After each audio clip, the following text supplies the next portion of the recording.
Hello भाई लोग, तो हम स्वागत करतनी अपन यूट्यूब चैनल प्रजापति स्टूडियो में।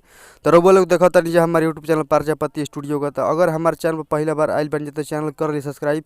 काहे से कि हम खेसारी लाल यादव से ज़्यादातर रिलेटेड वीडियो बनावत रहिला, और खेसारी लाल यादव के रउआ लोग फैन है तो जरूर सब्सक्राइब कर लीजिए। खेसारी लाल यादव जी का रेंटर परसेंटर एगो बहुत ही बढ़िया सॉन्ग रिलीज भ गइल बाटे, जौन की स्पीड रिकॉर्ड भोजपुरी के यूट्यूब चैनल से करके रिलीज कइल गइल बा, जौन की बहुत ही लाजवाब सॉन्ग बाटे। और ई सॉन्ग में सपना चौहान वाह का मस्त डांस करली, और बहुत ही इनकरा फिटनेस भी बहुत अच्छा लागेला। तो ई डांस कइले बाड़ी, और शिल्पी राज और फिर खेसारी लाल यादव ई सॉन्ग के बहुत बढ़िया से गइले बाड़े लोग। तो रउआ लोग अभी नहीं सुनले सॉन्ग के, तो जाकर सुनी जा और बहुत ही मजा करी जा। काहे से कि सॉन्ग बहुत ही ई मार्केट लेवल में बाजे वाला बाटे, और सॉन्ग बहुत अच्छा लागल हमारा सुन के। रउआ लोग कैसन लागल बताई जा कमेंट में जरूर। लाइक सब्सक्राइब और शेयर तो रउआ लोग करते नहीं कि जब भाई लोग कर दीजिए जरूर। काहे से कि भाई खेसारी लाल यादव से ज़्यादातर हम वीडियो बनैबे करीला। तो एकदम खेसारी लाल यादव का फैन है तो जरूर कर लीजिए।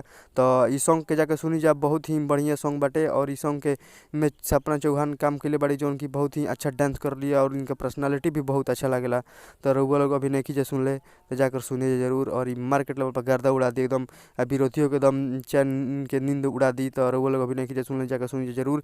और हम वीडियो के यहीं तक एंड करतनी और चलतनी। रउआ लोग एकदम जाकर सुन के बताइए कमेंट में आकर जरूर, हमारा सब्सक्राइब जरूर कर लीजिए। धन्यवाद।